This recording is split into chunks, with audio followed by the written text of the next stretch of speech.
Adesema ma ya mamu nyina ha UTV kase ebo aye saka na ye de ebremu ye de free house Abeka Junction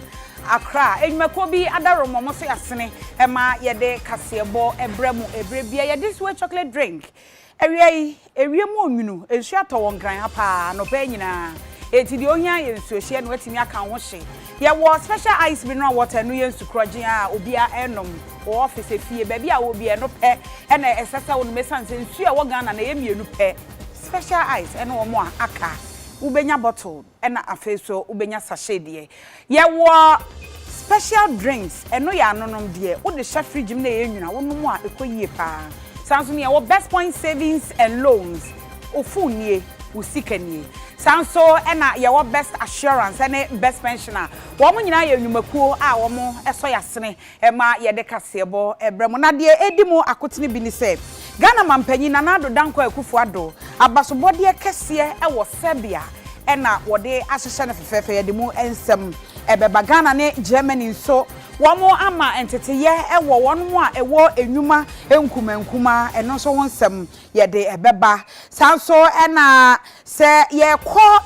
gomwa anase emfimfini mantemu anananu matena nkonwa kire se ese fatasa ahunidie wunsem no ebetimi akọ yie ye kọ ama ahodo so ensemu a se ye kopiemu ewo Ethiopia man mu eho enyo ye kra rebels ne kire se asojafo no ato ahye omo so eno nti revenge bebemana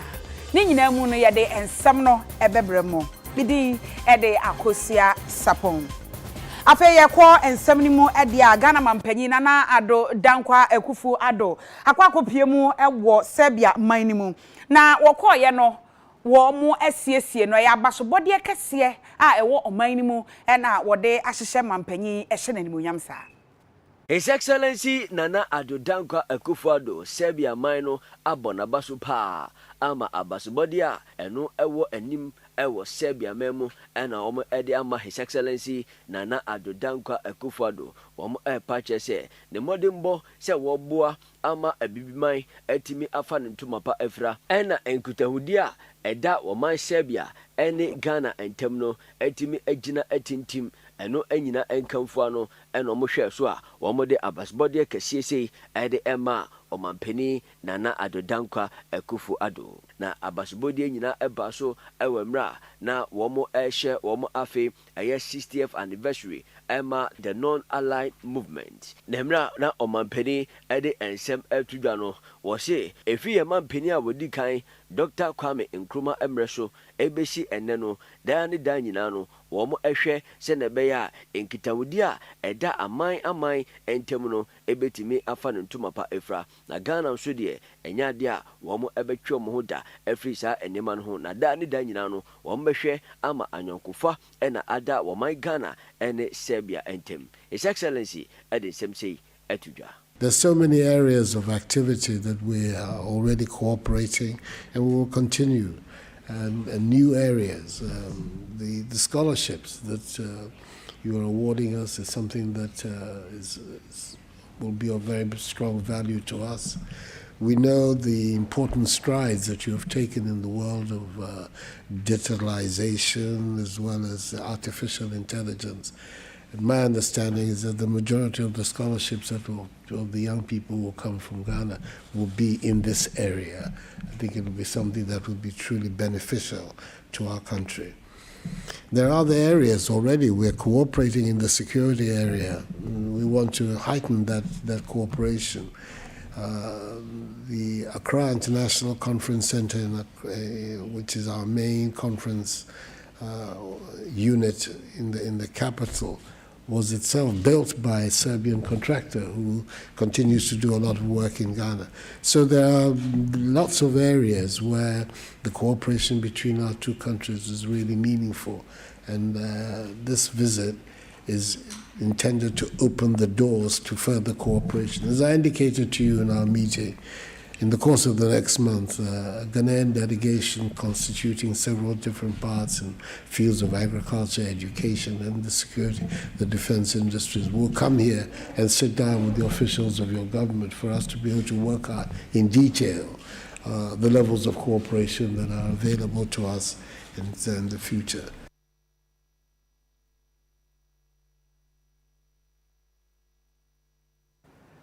Afe ye ko ahoma ne so na ye ne Dr. Kwabena Ata Kennedy edi enkomo. Oye leading member ewo MPP amanyo kuo ni mu. Na doctor se omanfo e de bekai na ono e na twere buku a book ni gidi ye pa wo wiase afa na nyina chasing elephant into the bush.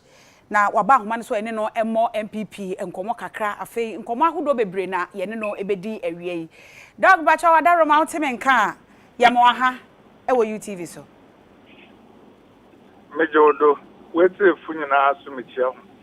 yo wanum je so dog ya feel pa o yo nyame ya aduma onche bia obo ye de nyame ase dog wadaro ma fe ya monkomo ye hwe ene Ghana asemba ko a ewo ha se yenim se uyo obi a yen kano kese sa se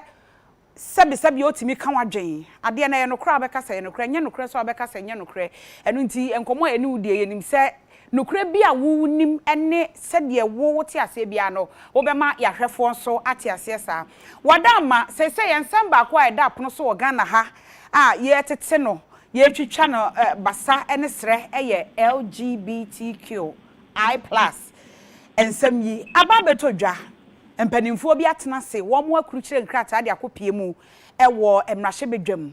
adaworoma ene die se odwen se ebi a obetimi aboa ana wodi bi ba kokoto emrahye bedwam se ye bill yanyintum empanimfo mobo ho a obetimi aye ne saa ene ye bi akwakoto ho se yemfa bill mra a ebetimi etia gayfo ene lesbianism fo wadaroma ebinum so atwraba a wo mo kire se ema ye nje saa bill no entum waye panyini a yenim wo manmu wadwen kire wo sei o madwen de odikan mejizi de Ghana ehwe bibia hair development akuduna the man say me nche onhia bia nche obeya nche onhia de yeboka kafa na ode mpensem abahentem etrede emezi samodwene ho a Ghana yewo nyama pia nche no ho hia san the margin bibi de child labor, you know, domestic violence, unemployment, corruption, and it's those things no hia more na the bill no way nyawa be me did there every parliament in a sovereign country will right to pass laws regarding the country. And the obia onyem resebeja fona nyadwen otumetre na adwen but intolerance and intimidation are yet from both sides. I think the bill okotohon one way no way jumarokodo actually motuma cancer there. I have strong assurances from the speaker there, as in one way, that they are still taking input on board. And see, Yenja Horobashan, I did there, a soften a Muslim leaders now, a soften, and when you're there, the Bible says we should love the sinner, even while we condemn the sin. Now, I mean, one of the most significant things in the Bible I take to heart near that whatever you do for the least of these, that you do unto me. And young for though, I think the bill reflects as a society where we are, but we also need to respect people's rights. I mean, this is there in the privacy of people's homes. And, we should leave them to do things that maybe we personally do not approve of, as long as no crime is being committed. Dog wadaroma kamia se unse Ghana for de asem wei enye nne na apeja ewomu ana apeja ba ewomu ana ekọ ewomu ana ye di eya na ye hwe animu se anka mpanimfo ni bi wo hɔ a wonom ebekasa na kamia se mpanimfo ni bi wo hɔ a wo mo aka ma no apado wo mo nka hwe a ye hwe animu se nka wo mo ebetimi asigina ye esanse empre bebre no Ghana ha se enipa semasi eka se eno oka ne ho a se bibi ba wo hwe se panyina wodi nanim no obehwe nanka waka bibi afa ho na afei entiase atumi aye adwuma nanso aka me ayese asem yi ba ye titiru ye beka se abamu mpanimfo anase emrahye bedwafo MPP fam enipa dodo no ana wo mon kasa ye bia baako bi obefre no obi okra afre no otimi kasa o ye ntwen sesi ade mini asem bia meka obi kra timi kasa migina mfimfin wonyi ni se bia ya ba oma no anase bia bibi koso nti no mo ntimi emie wo ma no nkasa or possible sending there even in an Obi send them a text there.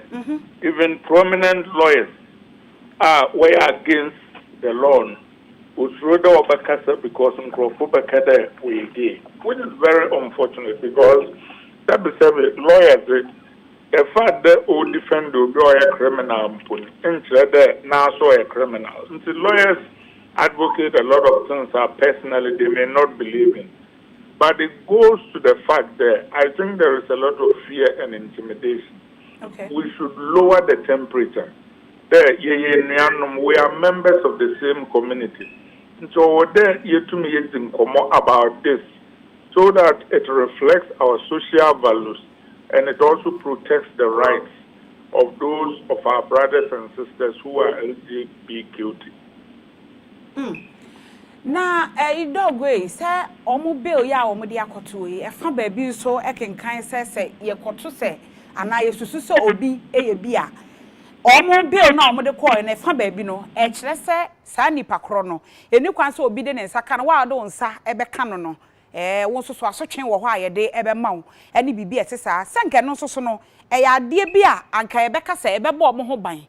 eti se nipa no chi no kra no ana se wo hu a wo de ne be ma bia aposifo anase bebia odi ne bekwa akogina enti nka we no senka ni nyina na etwase o it also has penalties for it and the balance is the penalties and I think that whatever it is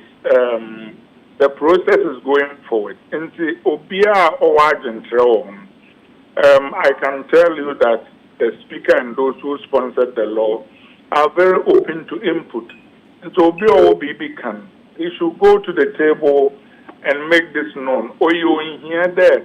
people who have known each other for years, if he was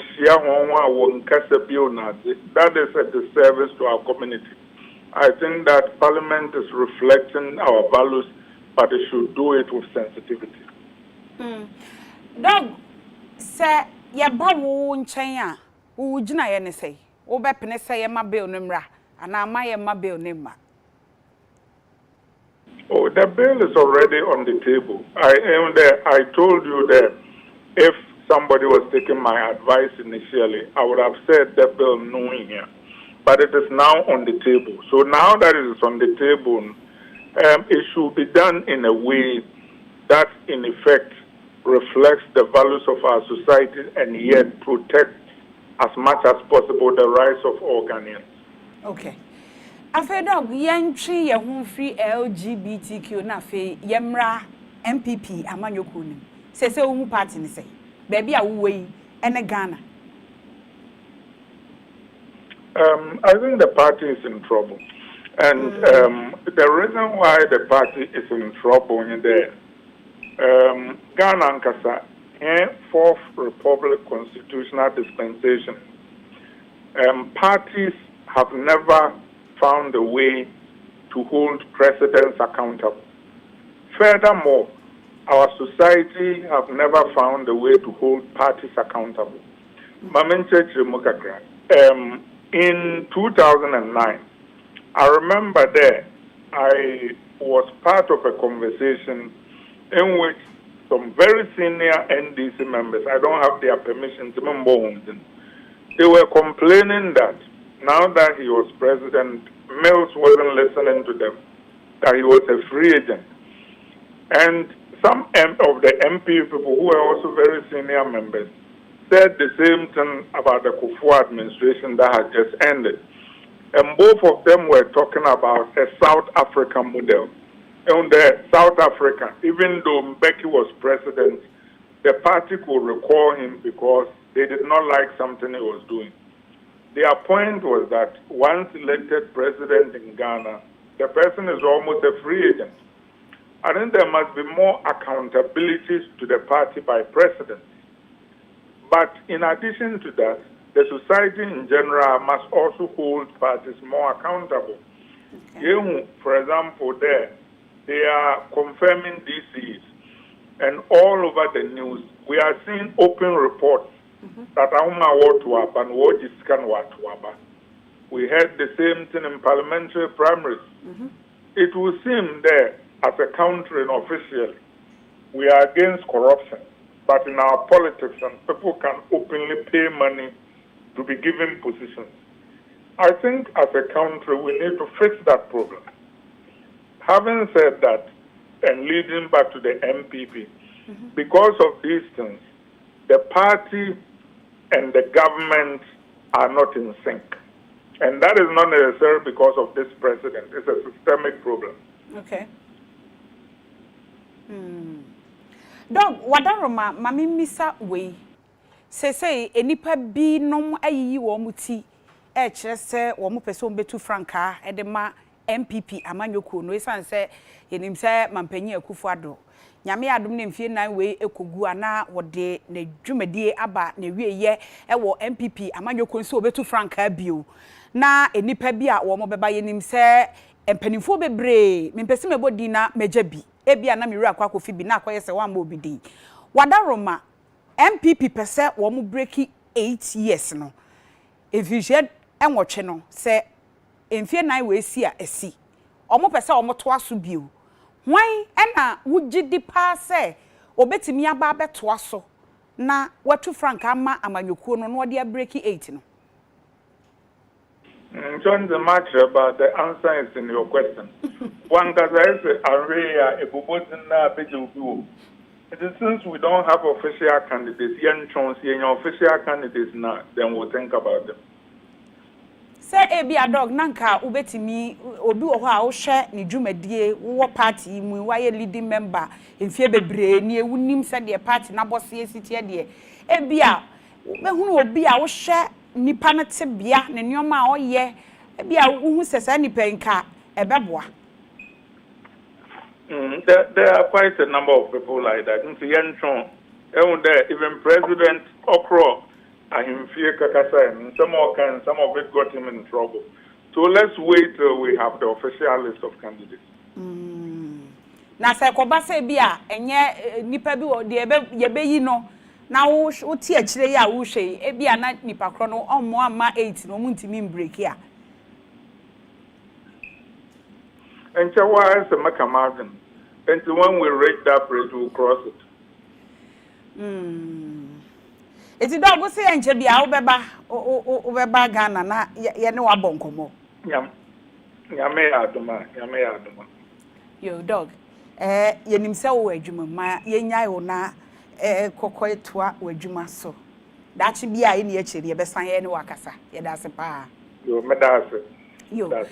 opanyina ene ne di nkomwe eye Dr. Kwabena Ata Kennedy oye leading member ema MPP amanyokuo no wono ene di chasing elephant into the bush enwuma agi din yie ewo omanmu ebaaye ye ne kasa free America minimo oye Dr. Penyinti na ose owo ayaresabia a wo ye nadwuma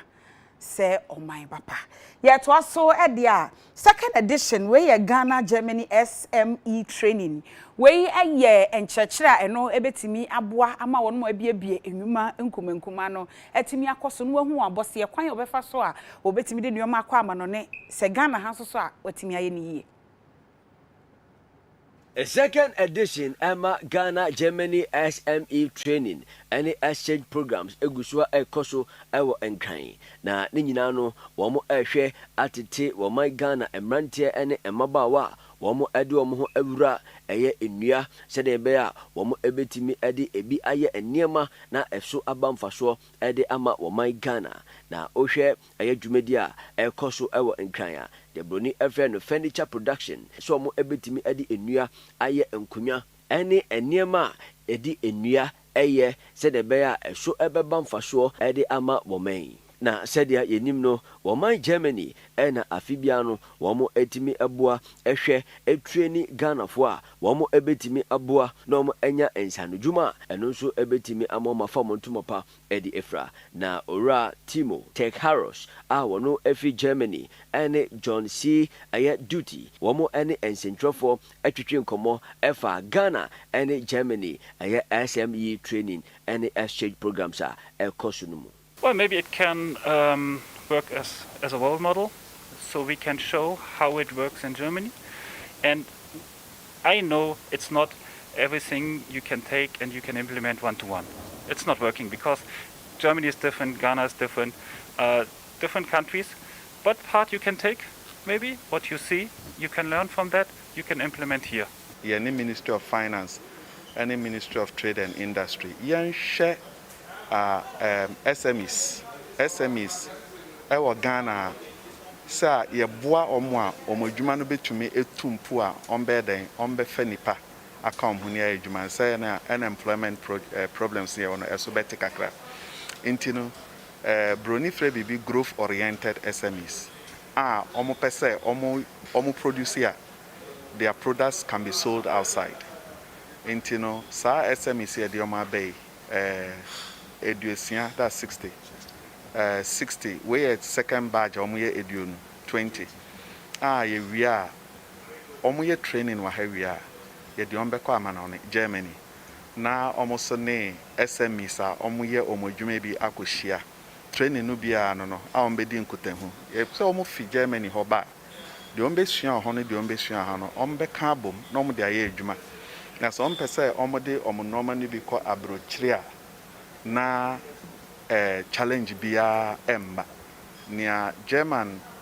businesses for ne peno na omotumi atiase na omediso na omde ayo omadwuma.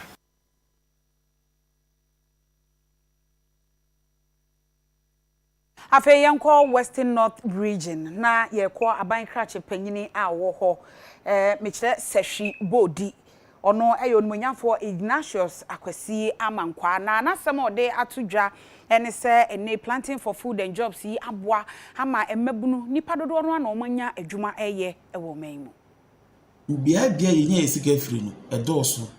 nti yeye kokoo no ne ye wokube baby fo so ye anka mo ne ade a ne kyese da kokoo ni ho no na eno so timi abeboa ye eno bi na wahu no nti nkura ya edisha ase ewe mantem ha no na important ha no ye nkuro num kra ya kuro ma wo kenka ho eho ya ye eka no mako aduanan enum ane aye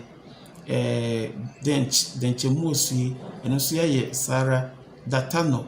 Kofuka na Tabuka abana na brain yenkube na ye dua ono ne tua nyumayefo no ka ewie bibia so wie a ye dane efo no de amakuru no e de committee acha ho no mo aye na sika be free mo aba no omo so de aboa mpuntu okuru no so aban hihye we de so timi triboko bebia be no se be boa yen pa eno firi ho a ehwe ekoku ase no mampeni ada Roma enam koko bodu so na osiesie yemfuo eno de amayen na eno so timi masika eba yes yuta ewomu no ebro hanan ye omudo mu hagimu a yesampo kire wo mu entikube no ye enso na azibi na omu a omu yemfuo no mpese omu ankasa so eye omu de no ye de boa wo mu e de mamo so dodo omu mfu a youth no me se mfie mienu miensa de ne mu be hu se eho so benye scale free ho afforestation ni pe wo mu ya hanan youth wo mu ya hanan mo so ye adwuma ye do koko na ye sisi koko na ade ye kompim mienu nto ke kasa no nyina boma ye ko be youth be mpim nan na do dan kwa nsompo no eno akoye contract enfie mienu na ye sen ye hyehyɛ foforo afedia ye foforo na adwuma nkasa ye bro no kasa ye permanent ya aban no tua wo ka obi bia wo payroll government payroll no eno so 2017 be na nado dan kwa onfa anka me enu yenkura no ma wi schools university ni training college ni nurses no me kan ha meni a be ya hanu na ye adwuma sisia ye permanent ye teaching way local government omo monya security service ma ko she every of the district Afe yanko ora Peter Anti ho ono na oye executive director ma Institute for Education Students IFEST. Na opanyi ye ne no di nkomode afakrata bia omode apie abonten sie yi e no to nkyɛn a yenim sɛ wasifo wo mo atwere wo mo nsohwe awie me senior high school fo no final years no wo mo awie ama sabrei yenya ne nteye wokɔ nyinanyina na no ye bɔ mo amane sɛ school fo no boys dormitory wo mo atwa gya to mu ahye no ensema wodo bebre ekoso na ye ne ora Peter Anti eni enkomo na yenhwɛ de ekoso yi sɛn ena etie opanyi ye hye bio mejo so mami yo wadaroma yenko enkomo no so mokrata ya mode apia bonti mo kyerɛkyerɛ nneoma hodo bia SCC ewo ye ka enwoma suamu a titru senior high school for die mami misa hwene yan hwene yie ewo efam te sɛ emre bi atwam te sɛ de mo atwerɛ wo mokrata yi mu na anka asɛm bi ba ewo school senior high school boarding house and I say ye day no mo ntiase a ye kai sa time no Kumasi technical wo ye ya no mo afa wo mo body any enua na bia wo mo di ye dede no mo kɔ no mo ba te se de mo kyo ye bi aduane wo mo mpenti aduane kro no mo nkodi dan ne ho mo nkɔ ene sa nneoma bi atetete sa no ye hwe ne yan hwe ne ye ansia no kwan amfiri enkitinkiti mu no ena se aduru ba bi adurei amase enwomasuan hyehyɛ ne bi wɔ hɔ a ha adwene Medase can I actually you take a lot of things for granted and nipa bia I mean in this country sometimes you bu any good nyamaso if you have to know baby nyama asisa won say wo hwe this na most of the northern parts of Africa no akwa mo fa so mo se so ma ban this Arab Spring sea mebu no sorry gina wo no omo ye ayechira na intisaye eba Nigeria na say ensas ye ba mebu no na ye sorry gina ye e no mo ye sade no so there's a whole lot of changing dynamics ekoso e wo wiase nyina anke wo say ye tena say na aso man no ye hwe kwan fa so a ye be handle discipline issues in schools more. Unfortunately, no, yentimi anya sa and I say you be go by the theories that have been propounded by various educational psychologists ensuring that abofrane ya there you go through a certain process and as a certain mechanism that you find abofrane might go through a kwanya ebia ebe harming akwara physically and as ebe prevent abofrano to obey shade on school any sanya man na ye fa sanya man na ye dey ban in school mu ye kesi mu ni say society bia any unique circumstances society bia any ten omu hu at any point in time enti ye Ghana for no ten ye pese mu fra ne ye na kwa efese mu fra ne ye dey on fa so no sane ma ye di ba be chi school mu na ebe fa so di atrem mu fra no ebe man mu fra na akokwa ye se wo fa so ana this is the conversation I me and have and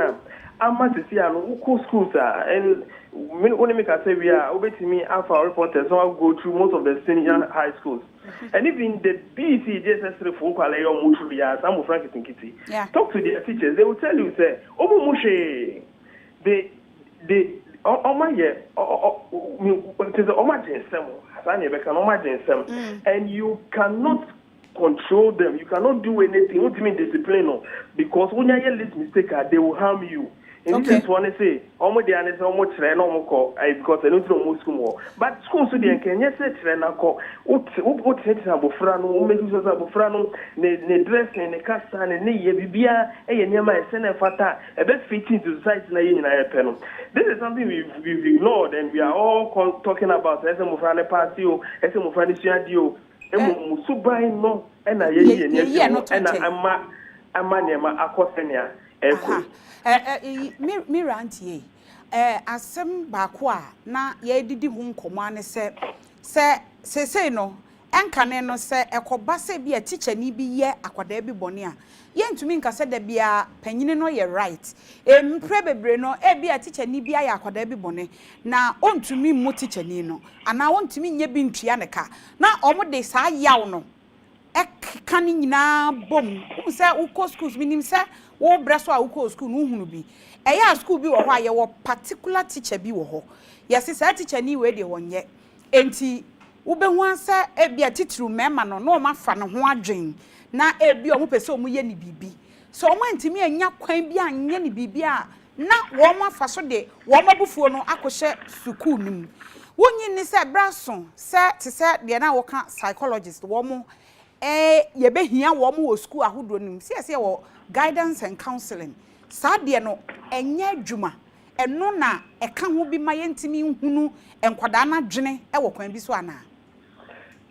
Mommy, guidance and counseling assembly, me say, Canada, because DS worker, they have guidance and counseling coordinators. A teacher Niba, and on the CEO, say on your said Jumano, and yet Juma and Colano, almost call teacher in home with you. Teacher in them, yes, or so, most of them don't even get the time to even do what they are supposed to do. Yeah. Now, maybe problem is say, teacher me, I am my academy. Wajimeni wayeniama enye say school no entimi ambo dia go friend in such a way say obetimi adele with I respond to the teacher no in a positive light. Okay. When the beba team so onko school dying. Beba team so onko sikan enko essay teacher ni ni car. Na beba team ni say onko attack teacher ni no enko friend ko fo no mu sete no mu bono say na si ebisi wa kra. Yeah. Everybody seems to say, "Oh, she did any ban on CBC one quanta senior high school 2018 muho. Omoko echo repeat sabi money mo echo repeat teacher ni ban. Say sad you when it's me babu friend timu dia na ya fail your education no. Ni ya fail. Say teacher ni na your boni said then. Na say the only means you think you'll be able to pay back the teacher. Same process will pay the back no. And it's a school. And that's how send school near ma. And that's how we go to the sense who abufrano obe try say obe repeat teacher nina. Na your education no just say no. And it's a make us say ye share the kind of society that is building. Mofra wait 10 to 20 years time no. They are going to be in 24 some number news if this is how they are going to react to Nema ebe happen around them. And then hard you been on in about a cocran and below. Yo, some way, Miranti won't say, Bibi say, see, I am anka, here, sir, a posy for bebem, ye bet me a chini pacrono, na or name rano, a dealia, now name run a shia, name running in a deal. One say, a say, ya, a dear back where woman say. Se boni because so e wo suku ahodo mu a we mo mawie school a wonom ko mo ba ne mum ne bebre omo kwai e be ye den pa se ye betimi ehunu se enipa semesi eno ye baako de to so mienu omo ye sa de we ye omo kwai omo betimi assess omo results abra omo nko school mu ho e bia be ka chom se ye be cha ma mo atua mo antua ye mfa results ma ho eso nipa ko betimi akọ internet ne so obekwa koyi me kai say ye wo school no ye nyina na ye chorotro da ho I was here some na wa chro udi ten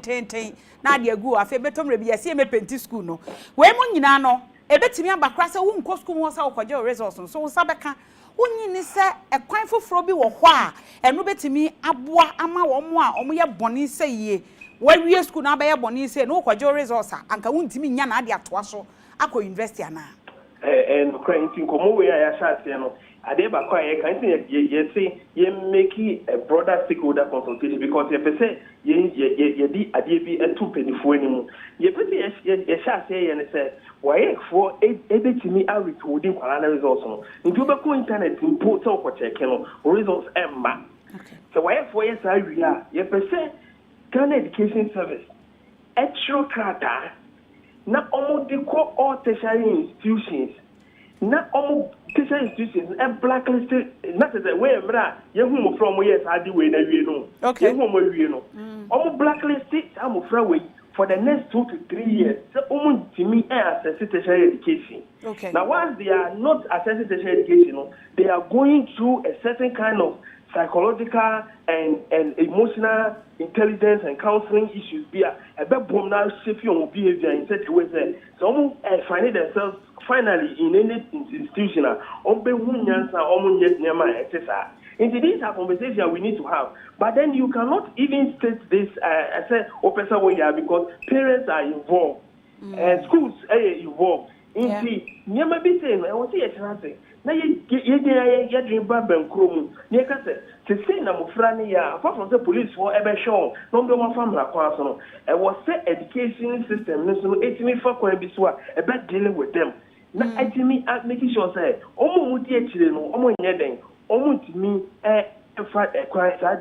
same pattern. Who universities, we have Fanaya at the Bonia. Yet you rusticate you. Yet me, so spending 1 year, 2 years, not what and not just school name person, but school person who see the feed them out away and then they will go through. This is something we need to start doing. So we SS graduates, no way we that's what to me as school. And I said, what they can't echo tata teacher me, echo sending the chef at the idea. Sakwalano and you can say immediately no the results on an Saka. Nothing so a teacher institution, be a woman no what you mean access to it until we show enough evidence that we'll go through some kind of psychological counseling and reshaping mind and in the general behavior. As an to me, I'm an access to tertiary institution. I will gonna have it. Yo, you better say, and come on, baby,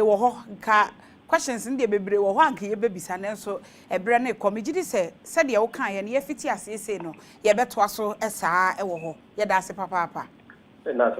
Yo, opinion and no din come way a year or rapita auntie, one executive director or Da Institute for Education Studies. A brand ye tiny no din come up a far and woman sian, yet work as your bonus na ye call Jumadia strong quite a course so and ra.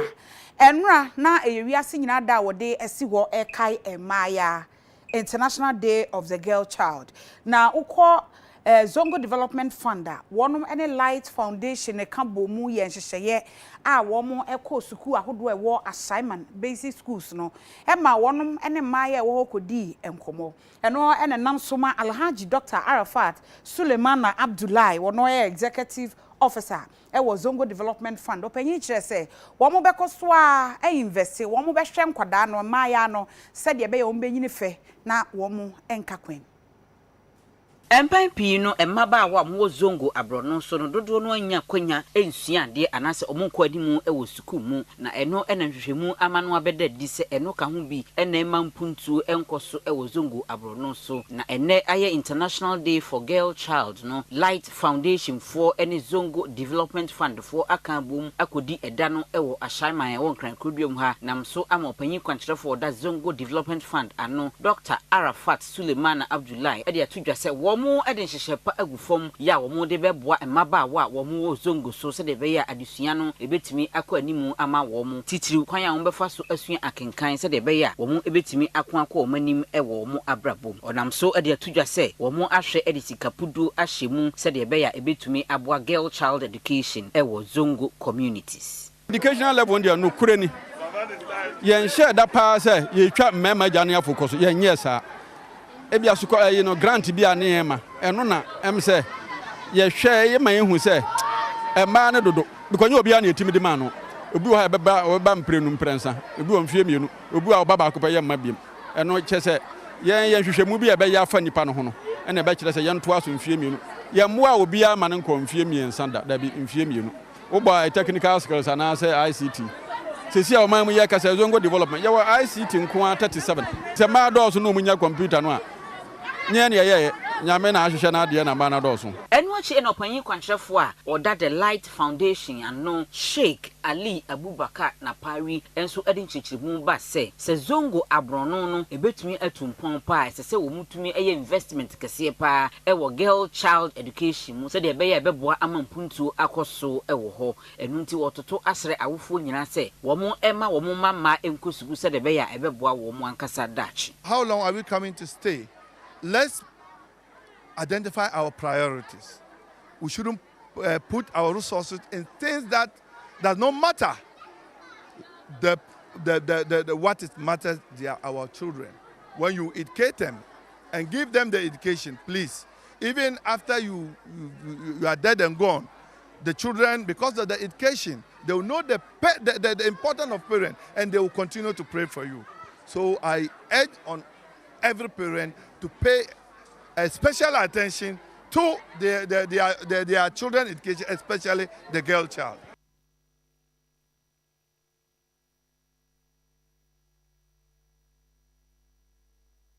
Afeyenko emfifini mantemu mankrado a wono ewo gomwa fete nananom atena nkonwa eye nana Akwasi Kwansa dodo no efre no Akwasi Alaji na wo kire se senkaban esan de town council anase de efre ne tankase no senke esan de wo mo babie wa kebeboa papa ama emiamia hodo a efin edokro wo mo no yetimi ahwe eye afiwo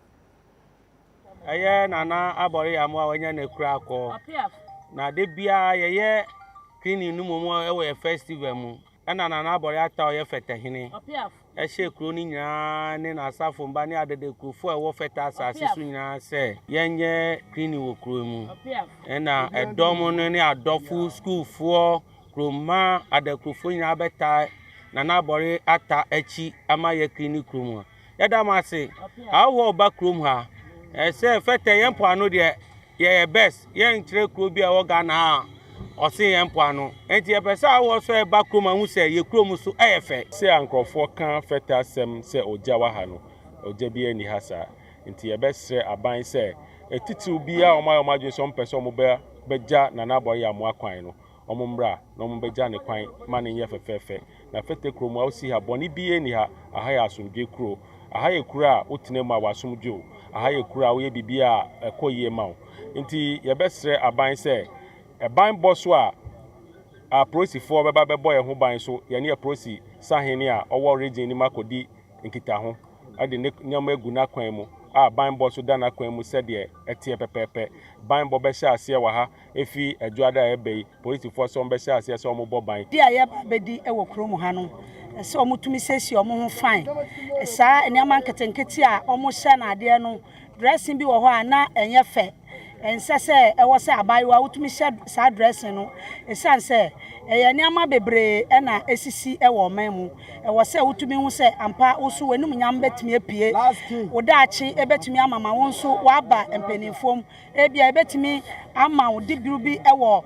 aban mu nti e wo se wa ho fa no eye fine na wo sesi ohun ema na na mu se ampa kro no eye kro wa ye di kro ni ni eye kro nso a sabi eye asomdwe kro na eye kro nso a ye no ye de ye ho enti se de ati bia no ye ma ye kasa kire ye nkwala ema mu tie wa sopem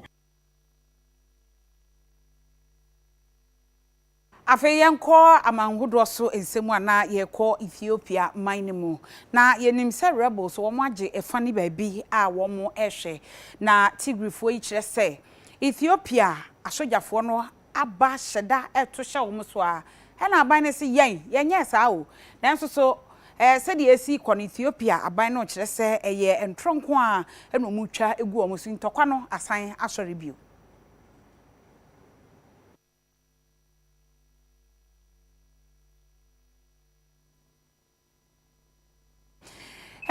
abusia yenyina we so na yenya aboafo nkrato emra say ba bongo difara ode agudie mu nsem ebeba beto ayeso ye ba sisia